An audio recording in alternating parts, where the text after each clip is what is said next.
अस्सलाम वालेकुम एवरीवन। आज का जो हमारा टॉपिक है वो है जेम्स जॉयस का novel a portrait of the artist as a young man.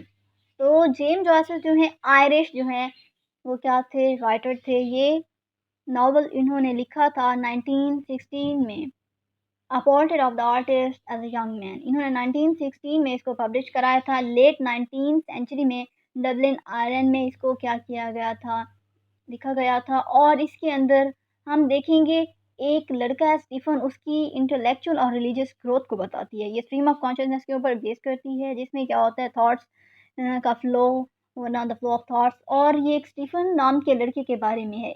इस नावल का जो पॉइंट ऑफ व्यू है वो थर्ड पर्सन है। जिस टाइम पीरियड में इसको लिखा गया वो मॉडर्निज्म था। जेम्स जॉयस है जो कि अपनी कंटेम्प्रेरी जो है ना, कंटेम्प्रेरी जो राइटिंग है ना उसकी वजह से मशहूर है। और इसके जो कंटेम्प्रेरीज थे डिफरेंट सारे थे। और इन्होंने ना क्या किया, वर्जीनिया वुल्फ की तरह स्ट्रीम ऑफ कॉन्शियसनेस को यूज़ किया, जिन्होंने टू द लाइट हाउस लिखा था वर्जीनिया वुल्फ। और ये जानना इसलिए ज़रूरी है क्योंकि जब स्टोरी स्टार्ट होगी तो पता चलेगा ये किसी की थॉट्स हैं तो किसी की फीलिंग्स या लाइफ के बारे में है। इसमें कोई एक थॉट नहीं होता स्ट्रीम ऑफ कॉन्शियसनेस में। तो इसमें कोई आम स्टोरी नहीं होती, इसके अंदर आइडियाज़ होते हैं, थॉट्स वगैरह होते हैं। आज हम इसके प्लॉट को सिर्फ़ नहीं देखेंगे, इसके अंदर हर चीज़ देखेंगे कि एक लड़का होता है, उसकी इंटेलेक्चुअल और रिलीजियस ग्रोथ किस तरह होती है। और तो इस कहानी को क्या है, हम स्टार्ट करते हैं। स्टीफ़न डिडालस, ये कहानी जो है स्टार्ट होती है तो स्टीफ़न डिडालस के नाम से जो छोटा लड़का होता है और जो अपने फ़ादर की कहानी सुन रहा होता है, स्टीफ़न डिडालस और फ़ेयरी टेल्स की। इसके फ़ादर जो है ना साइमन डिडालस होता है। और इस लड़के के ऊपर बचपन ही से इसकी फैमिली ने रिलीजियस इम्पैक्ट डाल रखा होता है। इसके ऊपर रिलीजियस और सोशल इम्पैक्ट डाल रखा होता है इसकी फैमिली ने, यानी कि कैथोलिक फेथ और आयरिश सोसाइटी का बड़ा इन्फ्लुएंस है इस बच्चे के ऊपर। ये अपने फादर की नॉनसेंस फेयरी टेल्स को सुन रहा है, लेकिन इसका जो माइंड है ना वो कहीं और है, इसका दिमाग कहीं और चल रहा है। स्टीफन की माँ का नाम मैरी है, मैरी डिडेलस। और इसकी एक जो है ना क्या है, मदर जो है, इनके एक और भी कैरेक्टर है जो है डेंटे, दांते भी बोल सकते हैं। इस नावल का फर्स्ट सीन जो है वो नावल का इसमें यही है कि ये कैरेक्टर्स हैं। और सेकंड जो है ना स्टार्ट होता है सीन, अब इसमें स्टीफन थोड़ा सा बड़ा हो गया और वो बोर्डिंग स्कूल को ज्वाइन करता है, स्ट्रिक्ट बोर्डिंग स्कूल जिसका नाम होता है क्लॉन्गवेज वुड कॉलेज। और इसके बाद क्या होता है, स्टीफन जो है वो स्ट्रिक्ट टाइप का होता है। बोर्डिंग स्कूल ज्वाइन करने के बाद ये लड़का लोनलीनेस जो है फ़ील करता है, घर जाना चाहता होता है क्योंकि बाकी बच्चे इसको इतना परेशान करते हैं। लेकिन कुछ टाइम के बाद ये वहाँ पर घुल-मिल जाता है, लेकिन एक दिन ये बीमार पड़ जाता है। इसको हॉस्टल जो है ना, जो है हॉस्पिटल जाना पड़ता है हॉस्टल से। तो हॉस्पिटल जाकर इसको पता चलता है इनका जो फ़ेमस पॉलिटिकल आयरिश लीडर जिसका नाम चार्ल्स स्टीवर्ट क्लियर हो गया है और उसकी हाल ही में डेथ हो गई है। तो कुछ महीनों के बाद विंटर वेकेशन शुरू हो गई हैं और इसको अपने घर जाना पड़ा। वहाँ पे जाके अपनी फैमिली वाले जो है ना इस कैथोलिक चर्च टाइप होते हैं और इस पॉलिटिकल लीडर के बारे में बात कर रहे होते हैं। हमारे भी ऐसा ही होता है, हमेशा घर में पॉलिटिक्स ही चल रही होती है। और इनके आर्ग्यूमेंट्स को सुन रहा था। विंटर वेकेशन जो है ख़त्म होने के बाद जब ये स्कूल वापस गया तो इसको एक अजीब-सी न्यूज़ स्कूल में मिलती है जिसको सुनकर बहुत ज़्यादा शॉक्ड हो जाता है। यहाँ तक आपको क्लियर हो गया है, एक बच्चा आ गया, उसकी हम इंटेलेक्चुअल जो है ना और रिलीजियस सारी की सारी जो उसकी ग्रोथ है ना उसके बारे में हम पढ़ेंगे।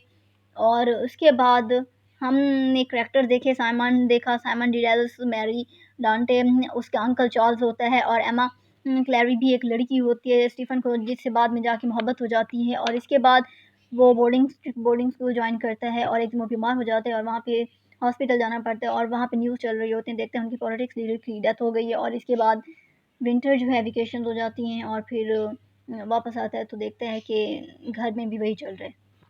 जब इसकी विंटर वेकेशंस ख़त्म हो जाती है इसको बहुत गंदी न्यूज़ मिलती है जिसको सुन के घबरा जाता है कि इसके 2 क्लास फेलोज़ अपने से बड़े क्लास फेलोज़ के लड़कों के साथ सेक्सुअल एक्ट करते हुए पकड़े गए, गंदा काम कर रहे थे, पकड़े गए।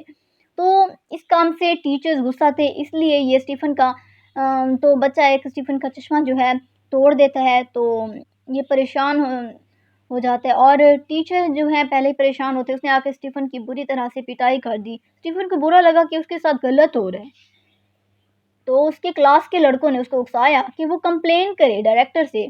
तो स्टीफ़न ने क्लास के बॉयज़ के कहने में आके कंप्लेन लगा दी कि मेरे साथ ये हुआ। तो जो स्टीफ़न है, इसकी फ़ैमिली की कंडीशंस अच्छी नहीं थी उस टाइम। इसकी फ़ैमिली दिन-ब-दिन कर्ज़े में डूबती जा रही थी। तो कुछ साल हो गए स्टीफ़न को बोर्डिंग स्कूल में पढ़ते हुए। तो इसने जो है ना समर वेकेशंस में जब इसने डायरेक्टर को बोला था ना, तो उसके डायरेक्टर ने भी स्टीफ़न का ही साथ दिया था कि इसका तो कोई कसूर ही नहीं है। तो जब समर वेकेशन में ये अपने अंकल चार्ल्स के पास गया, तो इस वक़्त ना इनकी फ़ाइनेंशियल कंडीशन भी ठीक नहीं थी स्टीफ़न की और वहाँ इनको डबलिन फिर बाद में जाना पड़ा।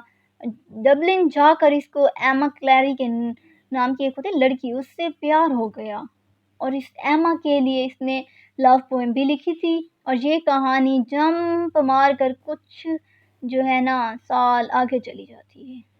अब इसने क्या किया, ये कहानी आगे जंप मार के कुछ साल और आगे चली जाती है और यहाँ आकर इसने एक सीरियस स्कूल जॉइन किया और यहाँ यहाँ पर स्कूल में इसने क्या किया, इसने राइटिंग और एक्टिंग सीखने लगा और स्कूल के थिएटर को इसने जॉइन कर लिया और थिएटर में एक टीचर का रोल जो है प्ले करने लगा। यानी एक्ट करते हैं ना हम, तो थिएटर के अंदर इसने टीचर का रोल प्ले किया और कुछ टाइम के बाद स्टीफ़न अपने फ़ादर के साथ एक ट्रिप पर गया होम टाउन में, तो इसकी ये एज ख़त्म हो गई थी जब ये इनोसेंट था।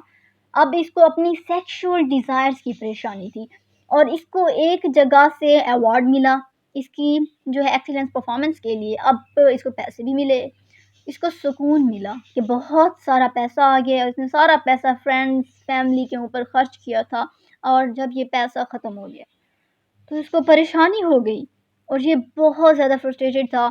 इसको ब तो स्टीफ़न के पास जो है अब पैसे ख़त्म हो जाते हैं, परेशान होता है, तो उसकी जो सेक्सुअल डिज़ायर्स हैं ना, वो ज़्यादा से ज़्यादा बढ़ने लगी। अब वो पागल हो गया था कि अब उसको चाहिए कहाँ जाए वो।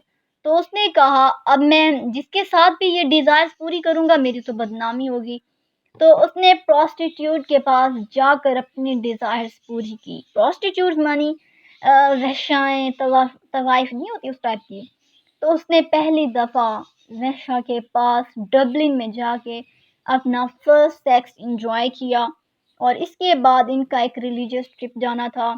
तो जिसके मतलब थीम था सिन, हेल, सफरिंग। इन 3 चीज़ों पर इनकी क्लास ने क्या किए लेक्चर्स लिए और जिसको सुनकर इसने कहा कि ये रिपेंट करेगा, अपनी गलतियों को मानेगा और प्योर लाइफ़ जिएगा।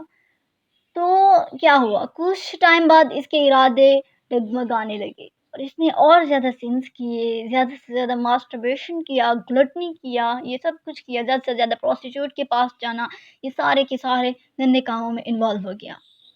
जहाँ पर ये पढ़ता था, वहाँ के डायरेक्टर ने इसको बुलाया और इसको उकसाने लगा कि ये एक पृष्ठ बन जाए।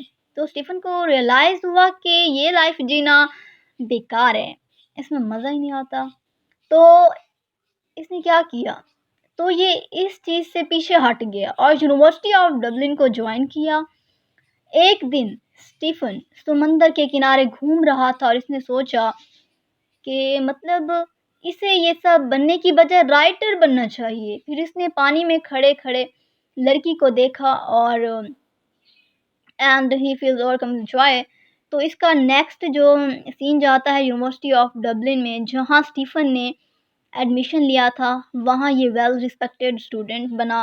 लेकिन इसने वहाँ पर काफ़ी क्लासेस को स्किप किया और अपने क्लास फेलोज़ के साथ घूमता रहा, फिरता रहा, बंक किए लेक्चर्स और इसने एक बार फिर से जो एमा क्लैरी है उसके लिए लव पोएम लिखी थी और मतलब एंडिंग में ये होता है कि स्टीफ़न ने आइलैंड को छोड़ दिया और राइटर बनने के लिए चला गया। तो देखें ये जेम्स जॉयस का फर्स्ट नॉवल था और जेम्स जॉयस ने इसको लिखा तो उन्होंने बहुत ज़्यादा रेपुटेशन को अर्न किया था और इस नावल को डबलिन आइलैंड के अंदर सेटिंग देखें तो रखा गया। तो जेम्स जॉयस भी एक आयरिश ऑथर था। The whole poem revolves around stream of consciousness. Stream of consciousness मैंने आपको बताया है, कोई एक थीम नहीं होता। इसमें कोई एक प्लॉट नहीं होता, ठीक है? इसमें आप जो-जो सोचते रहते हो वो लिखते जाते हो, लिखते जाते हो, लिखते जाते हो। जैसे एग्ज़ाम्पल के तौर पर, सब कुछ इसमें होता है। आई होप आपको पसंद आई होगी। अल्लाह हाफ़िज़।